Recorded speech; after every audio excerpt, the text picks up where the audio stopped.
Black സീയിലെ shipping സുരക്ഷയെ പറ്റി വലിയ ആശങ്കകൾ ഉയർത്തിക്കൊണ്ട് റഷ്യയിലേക്ക് പോവുകയായിരുന്ന 2 എണ്ണ ടാങ്കറുകൾ ടർക്കി തീരത്ത് വെച്ച് ഒന്നിനു പിറകെ ഒന്നായി പൊട്ടിത്തെറിച്ചു. ഇത് റഷ്യയിൽ നിന്ന് എണ്ണ കൊണ്ട് പോകുന്ന ടാങ്കറുകളാണെന്ന് കരുതപ്പെടുന്നു. വെള്ളിയാഴ്ച രാത്രി വൈകിയുണ്ടായ ഈ സംഭവം മൈൻ ആക്രമണമോ ഡ്രോൺ ആക്രമണമോ ആകാനുള്ള സാധ്യത അധികൃതർ പരിശോധിക്കുന്നുണ്ട്.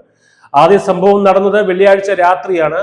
റഷ്യയിലെ നൊവോറോസിസ്ക് തുറമുഖത്തേക്ക് കാലിയായി പോവുകയായിരുന്ന 274 മീറ്റർ നീളമുള്ള MT കൈറോസ് ടാങ്കറിനാണ് ടർക്കിയുടെ ബ്ലാക്ക് സീ തീരത്ത് നിന്ന് ഏകദേശം 28 നോട്ടിക്കൽ മൈൽ അകലെ വെച്ച് തീപിടിച്ചത്.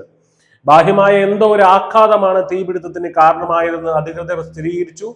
കപ്പലിലെ 25 ജീവനക്കാരെയും സുരക്ഷിതമായി രക്ഷപ്പെടുത്തി. ഏകദേശം 1 മണിക്കൂറിന് ശേഷം തീരത്ത് നിന്ന് 35 നോട്ടിക്കൽ മൈൽ അകലെ വെച്ച് രണ്ടാമത്തെ ടാങ്കറായ MT വിരാടും ആക്രമിക്കപ്പെട്ടു. ഈ കപ്പലിന്റെ എഞ്ചിൻ റൂമിൽ നിന്ന് പുക ഉയർന്നിരുന്നെങ്കിലും 28 ജീവനക്കാരും അപകടമില്ലാതെ രക്ഷപ്പെട്ടതായി റിപ്പോർട്ടുകൾ സൂചിപ്പിക്കുന്നു.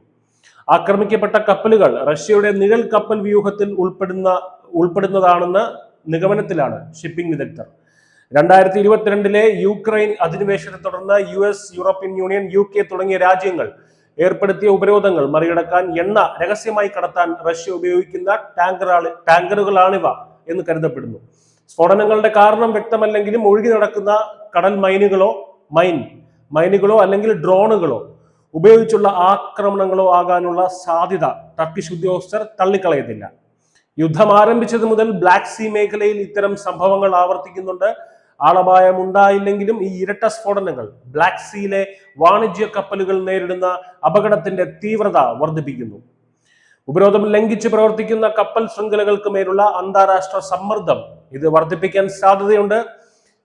സംഭവത്തിന്റെ യഥാർത്ഥ കാരണം കണ്ടെത്താനുള്ള ശ്രമങ്ങൾ തുടരുകയാണ്. News desk, news India Malayalam.